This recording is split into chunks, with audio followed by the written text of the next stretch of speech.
What do you need improvement in? Just want to go through and win. What is the purpose of overthinking? You're taking care of your loved one. That's how you can increase your sales. Hello, everybody. This is Fair. And this is Caleb Flanor, and welcome to another episode of Conversations with the Homecare Guys. Caleb, man, we're coming in. I know we're in our relaxed gear right now, man. Yeah, we're in our exercise gear. If you see us out there on YouTube land, or actually Spotify land, you know, Spotify has those videos now that you can watch our podcast on Spotify. Oh man, that's cool, bro. That's so cool. Yeah, we're in our exercising gear. Why don't you tell us why we're in this exercise gear, man? Because something happened over the weekend, and we just realized we needed to get in front of the camera to go through and have this discussion, right? Because it's a very crucial conversation. Over the weekend on May 14th, there was a mass shooting in Buffalo, New York. Right. And it involved just it's a heinous crime. And I think, again, we could go through and get all handsome and everything, but we had to come in and really have this conversation with our audience to kind of let everybody know what's going on and just kind of our thoughts on what's going on to keep this conversation moving forward as well. Yeah. Ferris actually mentioned this shooting to me today. Like, I guess I've been pretty much in in no man's land because I didn't really hear about it, Ferris. Mm-hmm. Unfortunately, I didn't hear about the shooting. Mm-hmm.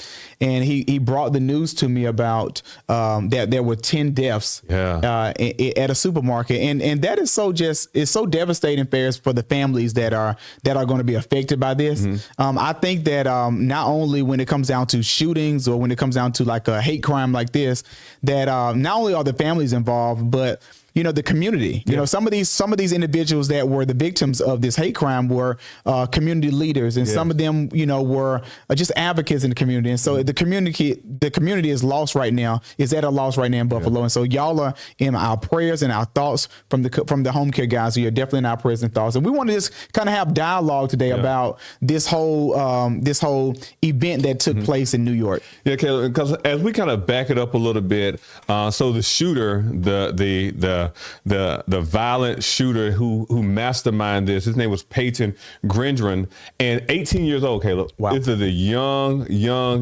adult. I don't want to call him a young kid because he should be charged as an adult as well, since he is an adult. Right. But this guy mastermind, he actually thought about this heinous crime and wrote it out. I heard he had a manifesto on Google Drive. He had some documents going on, just kind of detailing what he'd be doing. But he lived 100 miles away from, I think 100 or 200 miles away from Buffalo, New York, drove up to Tops grocery store and maliciously murdered 10 individuals. And I think I read an article that he came out like it was like a day before. He was actually just pretty much kind of like scoping out, the supermarket, walking through the aisles, kind of knowing. So this is a premeditated situation. Yeah. And so it's just so ironic. Just think about this, Ferris. Like, think about our everyday lives, like what we do on an everyday basis. And we go to Walmart and we go to these shopping centers, we go to gas stations, and then there's a guy with an AK-47 up here, shooting you. Like, what do you do? Man, what do you do? And it's sad that we're living in a world right now where we have to think about that. We never know when our last encounter with our families may be. It could be that morning when I can imagine these victims, they left to go grocery shopping, something that's innocent that everyone has to do. You wouldn't think you're gonna die at the grocery store. At a grocery store. And this right here, just going out there getting some groceries, is someone coming in and making that last encounter and stealing away that last moment from your family member. And that's I can imagine that dad left that house thinking he's gonna go get groceries, that mom leaving that house thinking they're gonna get groceries to come back and bring to their children, and not returning. Wow. That's something just to kind of soak in, to really just kind of get in the moment with that, because no one honestly thinks about, okay, this is gonna be my last encounter. He robbed them of their last encounter with their family member. I think I'm getting emotional because, just think about this. If you always bring it home to yourself, if you bring it home to yourself, like what if your wife went to the grocery store and she was getting some groceries and it actually, she doesn't come home. Wow. Think about that. Think about your wife. Think about your kids. Think about your auntie, your uncle, your nieces and nephews. Ferris, we recently had like a family gathering at my house. Yes. And we did a pool party, and it was just so amazing that we got together. But just think about if I sent my sister out to the grocery store just to get some tissue and some water and some juice. Wow. And she didn't return home. Yes. Because of this right here. We'll be devastated. And that's what a lot of families are going through right now. They're devastated. They have a lot of unanswered questions. The conversation that they had with their loved ones, it ended abruptly. Yeah. And I'm like, these are things right here. I read online that since 2022, let me get the facts straight. Since 2022, I think there's been 198 mass shootings in America. Wow. 198 mass shootings. We're only in week 19 of 2022, and there's been 198 mass shootings. That is sad. That is sad. That means, and mass shootings, that's multiplied. That's a multiple. That means not just one person got shot. I think over the weekend as well, somewhere in California, I can't remember where else, but there was another shooting where some other individuals got shot. I think like 8 other people got shot. It's becoming too much now. It's becoming too much, and I think that we have a lot of people that are fantasizing these things right here. A lot of sick-minded people that are fantasizing these things are going out there and killing people, and especially the Black and brown community. It's like they're really going through and targeting those. A lot of hate. A lot of hate. There's so much hate in this world, and I think that I guess my question would be, especially to Payton and to Payton Gentron, is like, why? Mm-hmm. Tell me why. Mm-hmm. I'm reading this book. I'm reading this book about the art of communication, and they're talking about people's sufferings. Mm-hmm. And I think that especially when you have so much hate in you, you're suffering somewhere. And so, I guess my question would be is, why do this? Mm-hmm. Why do this? What is another? Would not first of all, if you hate people, that's just evil. That's evil right there. But I want to know, like, why not get help? Yeah. Why not resolve? Why not go to a psychotherapist? Why not? Figure out how you can become better for yourself instead of taking someone's life. Especially I feel like no one should be responsible for taking someone's life. That's right there, because you're forfeiting you're forfeiting their life, you're forfeiting their family's lives, their memories are going to be, always there, but it's just like you're cutting someone's life short. Mm-hmm. And due to violence and due to hate, I think that's the most evil way to just go and do something. That's just, it's crazy. Exactly. It's sad. And my thing is, just like you said, like, why would you go out and take someone else's life? Like, I'm not a big proponent of suicide. I'm not a big proponent of violence and everything, but hurt yourself. Don't hurt anybody else. That's right. My thing is, I'm like, don't worry about it. If this world is that bad of a place, do not occupy our space if this is going to be messing you up. And I know it's not the most popular thing, but if it could have prevented the death of 10 people, oh well. Oh, well, and it really gets me upset to the point where I'm like, again, this person going out targeting people. Right. And he didn't. And targeting our Black and brown community. And children were in that grocery store. Right. Mothers, grandparents. These people had names. Right. These people had families. These people had dreams. Wow. They had goals. They had a life to go through, live. And then from reading the article, he went through and live streamed this on a social media platform called Twitch. That's even crazier. That's even crazier to go through and actually do that. That was intentional. That was like he deliberately wanted to make a name for himself as one of the most evil people in America. Yeah. That's what he wanted. He wanted that. He wanted that attention. And I think if you go down to the root of it, if someone is doing a lot of mass killing, what do I guess they're crying out for help? They're crying out for help for some reason, or maybe they're they want that fame, they want that recognition, they want something, but to kill innocent lives. I look at Georgia right now, Ferris, when it comes down to like the you don't have to have a license to carry. I think right now, like with these new laws changing, I think there needs to be a more restricted gun enforcement when it comes down to having a gun and carrying a gun. I think there needs to be more stricter laws in that, man, because right now anyone in Georgia, if you pass a background check, you can get a gun. Well, and that's my opinion. Exactly. I know, because you may have different and mine different. Like this young man was 18 years old, so he was an adult. Right. He was able to go through and actually go through and legally go through and actually purchase a firearm. Right. So I don't believe it's about the guns or about the firearms. I think it's about the mentality of the people. Right. I think regardless of whatever laws are out there, people are going to go through and find ways of circumvent the laws to go through and do what they want to do. If it's hate, they're going to go through and practice hate. This guy literally put on body armor. And I think the security officer, like a body vest. Exactly, body protective, like bulletproof vest and armor.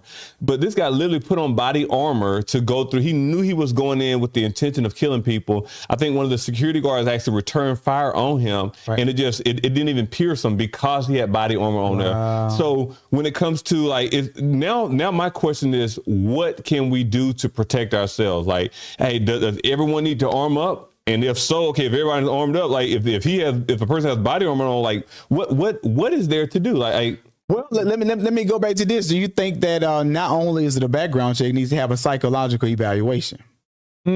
Because I think that maybe that could cause at least, if not half, at least a certain percentage, at least 20% of the people that don't need guns because of psychological issues. Maybe that needs to be a thing. But then I do feel if everybody is armed up, Ferris, it would have been war. It would have been war. It would have been like a war at the grocery store, and lines probably would have been prevented. Deaths would have been deaths would have been prevented, but it would just been it would have been war. Yeah. I just feel like I don't like guns. I'm all about no gun violence, but you have to protect yourself, and that's just my thing, my take on it. Yeah, and that's one thing I think that.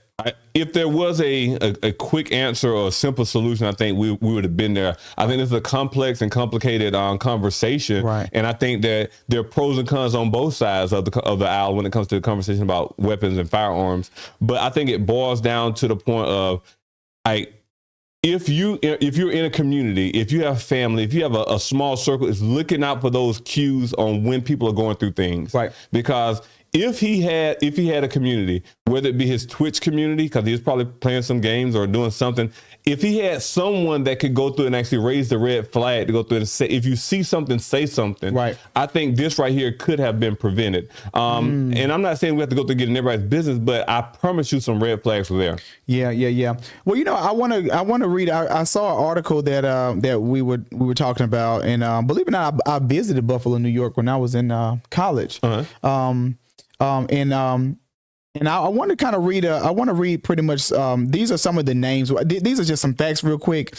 Here's what we know about the victims so far. So 11 of the victims were African American, 2 were white, 4 of the victims were store employees, and out of the 3 hurt, 2 have been treated and released from the hospital. And there are some names of the deceased that I want to just kind of read. I thought that these names, because everyone has a name, correct? Everyone has a story, and so it's not just when the news people put down 10 people died, it's more than that. Exactly. And so now we have to think about those family members that need counseling, those family members that want revenge, those family members that are angry right now. And they're not only angry with Peyton, they're more so angry with sometimes, especially in our communities, we see, especially in Black and brown communities, we see that violence or unarmed victims are the ones that get killed, and the ones that are armed are not the ones that get killed. And most of the ones that are armed are white individuals. And so those white individuals do not get killed. And so some of the community is angry right now, and they're upset. So I want to read out some of the names of some of our deceased individuals. So Aaron Salter was the store's security guard. He's 55 years old.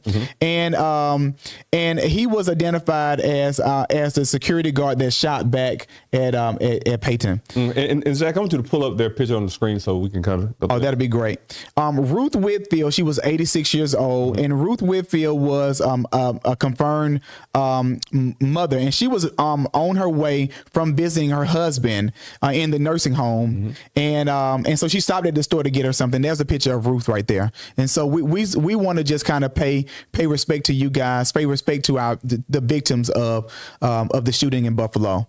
Pearlie Young, 77 years old, she was killed. She was just shopping for food, and Pearlie ran a food pantry in Central Park, Ferris, over 25 years, serving and feeding the community in her neighborhood. And so she was a mother, a grandmother, as well as a missionary. Catherine Macy, 72 years old. Macy took care of everything, and she was amazing. So it says that she pretty much was a beautiful soul, and she was a life and energy of her family. And so now she will be deeply missed. Deacon Haywood Patterson will often drive and help people who needed transportation to Jefferson's Avenue store. And so he was 67 years old, and he would be deeply missed. Celestine Cheney, she's 65 years old. She was a grandmother, as well as she had 6 grandchildren, and 1 great grandchild, and she was a cancer survivor. Wow. Roberta Drury, she was full of life, caring, happy. She cared about everyone, and she stayed in Buffalo, and she would be missed. 52-year-old Margus Morrison, Andre McNeil, Geraldine Talley, all of them died alone in the shooting as well. Wow. And again, these are the victims. These are the individuals that lived their life, but their life was cut short. Not unbeknownst to them that last trip to the grocery store, to Tops grocery store in Buffalo, New York, would have been their last one. Wow. I wonder, I can only imagine what they would say to if they could go back in time, what would that last conversation be with their loved ones? I wonder would they have spent a little bit more time? Would they have hugged a little bit deeper? Would they have laughed a little bit longer? Would they have enjoyed that embrace of a kiss a little bit longer? Would they have said, forgive me? These are the things that goes through my mind when something like this happens. You know what, Ferris? Everyone knows their birthday, but not everybody knows their death date. Yep. And that's why I guess I'm on a trajectory right now of making sure I celebrate family. Mm-hmm. I spend time with family. Mm-hmm. And I celebrate life. Mm-hmm. Life is so precious. You know, we're only given one life to live. Yep. And so we want to make sure we celebrate those lives. And I really wish that especially with this hate crime, that, you know, these hate crimes are really prosecuted more tough. Yes. You know, I think that if you have hate toward a race because of their color of their skin, if you hate trans people or gay LGBT communities because of who they are, I think that needs to be. I think you need to really check yourself, and there needs to be more enforced sentencing for those individuals that are hating people, because, you know, we're all one world. We're all the human race. Yep. And we should all love each other. We should all care for each other. We should all support each other. And so I'm just deeply saddened about the events and just this hate crime, you know, and this hate crime is getting so much recognition, so much publicity. And I think that that's what he wanted. Yep. He wanted that name. He wanted that, you know, to be on all the news stations, mm-hmm. and he wanted all this recognition. But, you know, we don't need to celebrate. We're not celebrating this. We're not celebrating. We want to expose this, but there should be a tough sentencing for this guy to just come out and do all these wrongful acts. Exactly, Caleb. Well, I think, Caleb, that's a great way to go through and end this show, guys. This is, again, this has been a kind of solemn show because of what's happening. And so one thing I would say as we step away from this conversation is to go through and check on your fellow man, check on your neighbor, check on that child that's going through something, check on all those individuals. Go through and actually see how you can intervene, because we never know what's going through a person's mind. We never know the actions that they're taking. We never know if for some reason they've been pushed too far and what results come in thereafter as well. But also, I know that, again, and that does not go through and actually water down what he did. But I would say, to go through and prevent something like that from happening again, let's go through and actually check on our fellow neighbor as well. So, guys, this has been the conversation, guys. This has been a conversation that we had to have. We had to bring it to you immediately, because this is what's happening now. Do whatever you can do to go through and actually have this conversation with your family members. Go through and love a little bit stronger. Yes. Kiss a little bit harder. Yes. Go through, ask for forgiveness. Spend more time with the loved ones, because we never know. We never know when our last breath may come, whether it be old age or someone going through and taking it away from us as well. So we want to just go through and make sure you embrace every moment that we have as well. So, Caleb, tell them how we can go through and subscribe and keep in contact with? Well, definitely. I hope you enjoyed this podcast. I want you to go on just a few of these platforms. Go to YouTube, go to Spotify. On Spotify, click that follow button. On YouTube, click that subscribe button. We give content every Tuesday and Thursdays, and we talk about entrepreneurship, motivation, as well as healthcare. But today we talked about a hot topic because it was near and dear to our heart, which is the mass shooting in Buffalo, New York. And so if you can subscribe, definitely share this link. Definitely encourage your neighbor to continue to pray for the victims as well as the family members, as well as if there's any kind of support that you can do, maybe a cause or even look up some of the victims and just kind of give a donation to the family. That will be greatly appreciated. I know they will be greatly understanding and appreciating of that. So there you have a conversation with the Homecare Guyz in this tragic day. But we want to honor those victims and honor those that are injured in this, and we want to celebrate their lives and their families. So there we go. All right, there you have it. I will see you guys next week.